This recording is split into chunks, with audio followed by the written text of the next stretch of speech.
All right, listen, Lincoln. I'm pretty sure we fought a war over taxes before. Why do I have to pay you more taxes?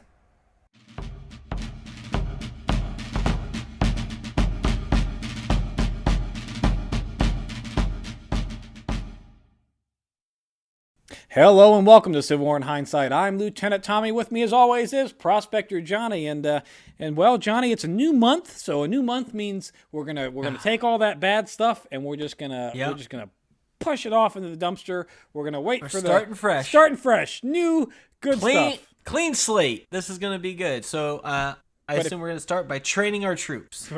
By training our troops is what we should do. Please. And so as what we do with all that, if you're just now joining us, it's a new month, so we'll do a quick recap. Johnny said it right off. The biggest problem that we have right now is can we please just train our troops for Christ's sake? Like let them shoot the gun at least once before sending them in battle, so they at least know how to do that, and maybe let them walk next to each other so they don't trip over the next guy, because that's teach them that's what the been a problem. commands that you're going to scream at them mean, and just give them a little bit. Do something, but at least something before going into battle. we're straight into the fire, though. Straight in the fire. Washington, D.C., it's still in the hands of the Union. Richmond is still in the hands of the dirty rebels. Nothing has changed as far as that's going. We now have thousands and thousands of deaths on this war over the Battle of Bull Run. So, and nothing is, nothing, that was bad, and unfortunately, nothing changed. happened with it. Like, it's like, all right, we tried to push you. People just died. We tried to take Richmond. It didn't work, and then that was it. We're still trying to take Richmond. So, maybe this week. But Did as we of get it this week? Yeah, no, not this week, Johnny. As of right now, Western Virginia is securely now in the hands of the federal government again.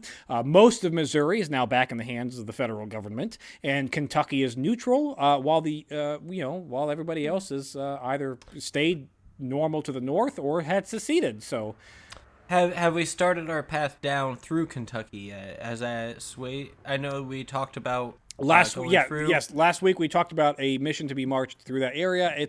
We are starting to build the armies to go through them. Has not happened as of yet.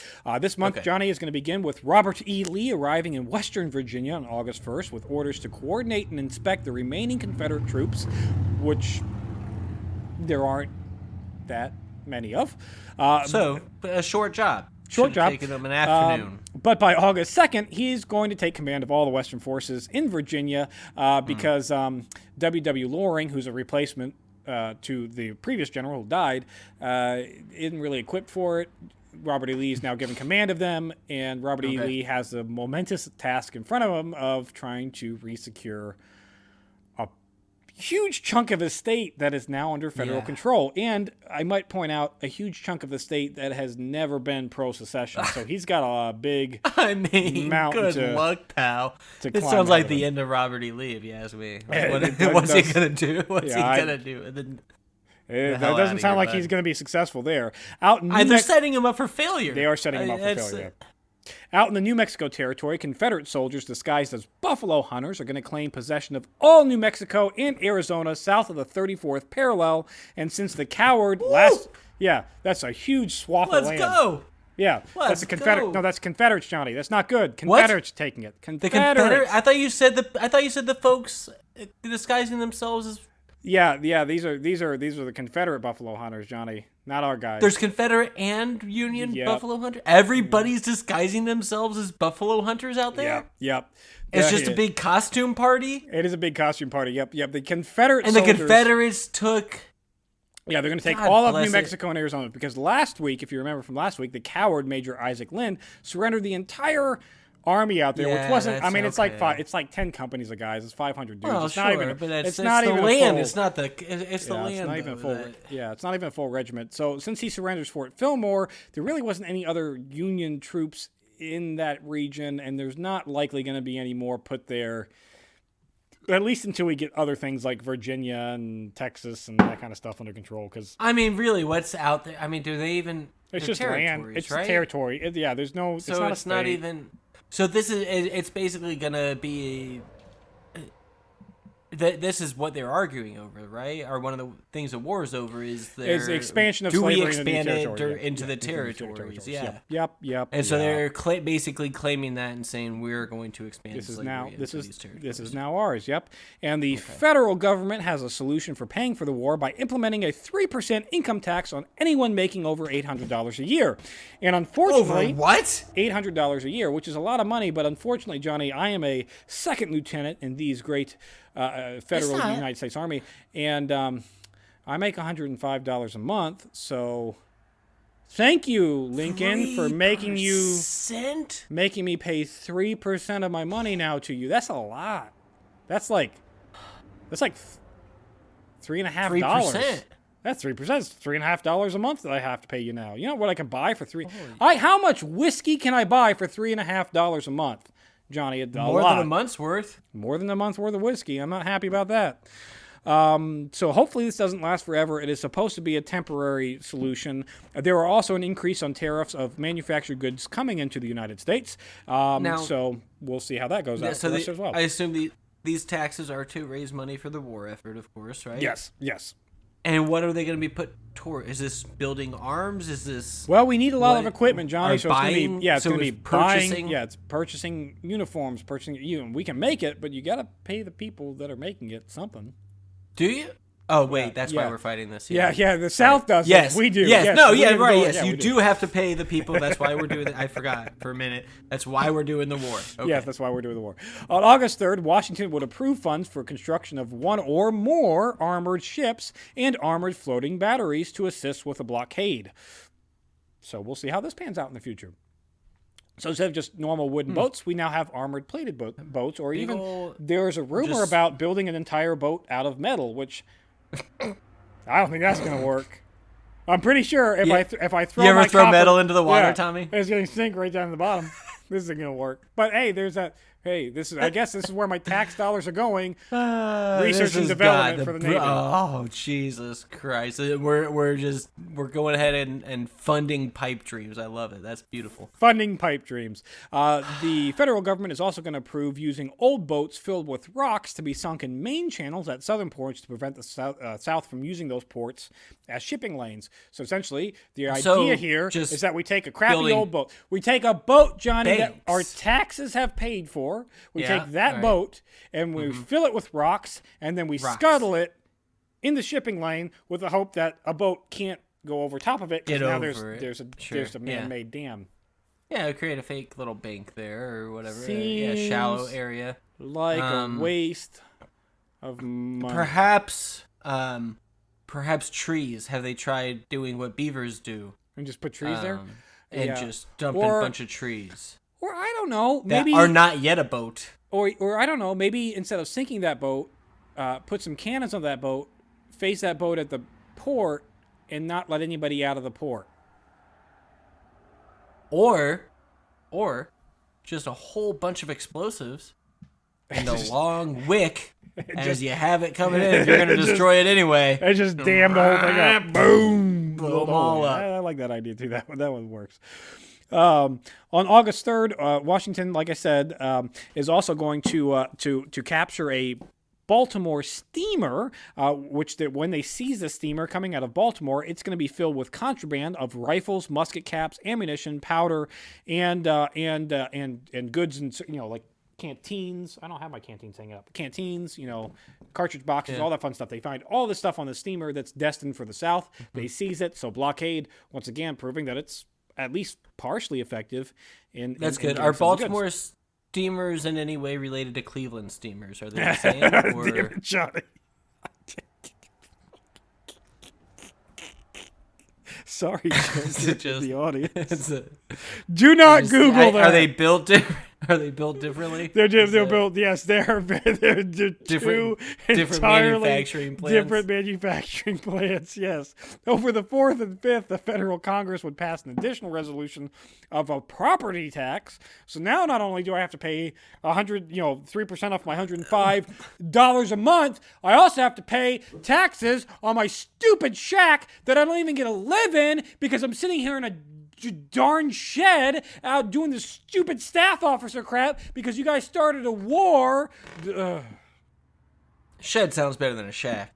But yeah, that's some bullshit. You got it. So you bought it. You bought your land. I bought my land. I own my land. Built your house. I own my little house that's on this little. Why tiny are land. you paying the government for it? For any, you did already, and now they're gonna pay you.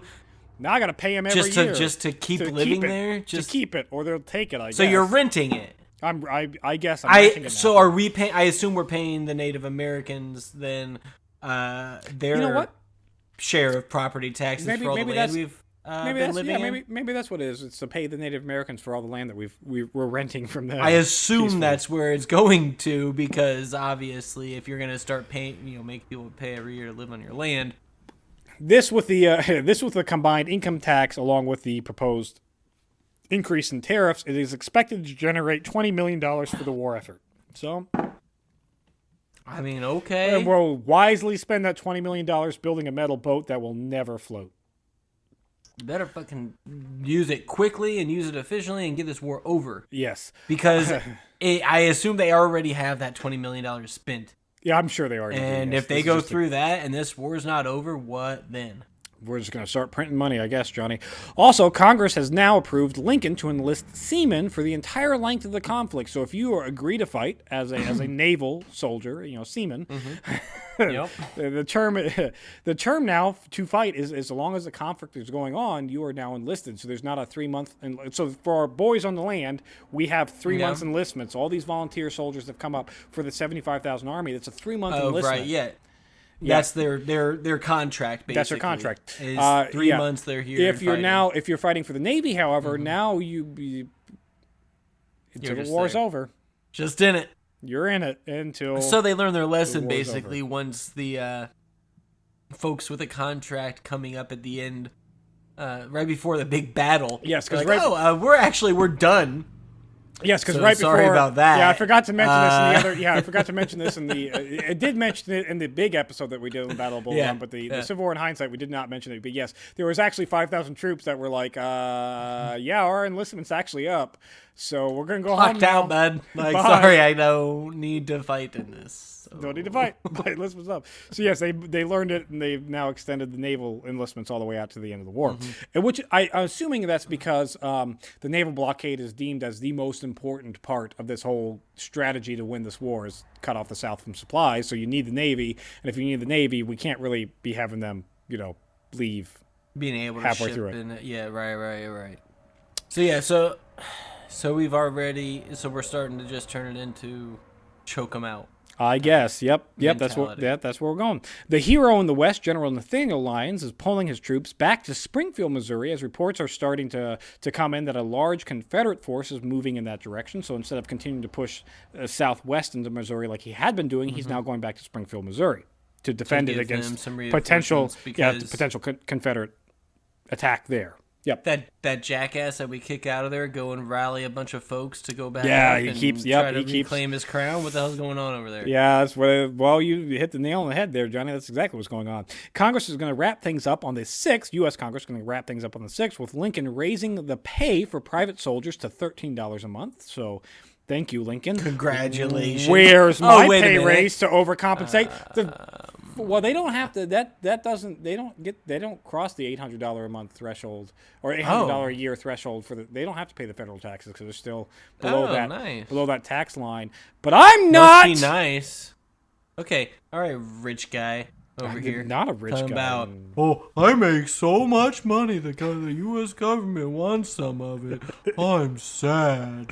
I am sad. I'm so jealous of the people who don't make enough each year to be taxed. You see this hat, Johnny? Had to buy it. You see this vest, Johnny? Had to buy it. See this shirt, Johnny? Had to buy it. See all this shit here? Had to buy all this crap.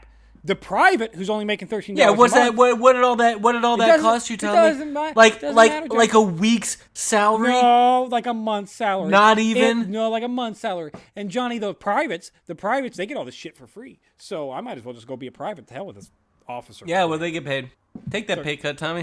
And then go stand on the front line.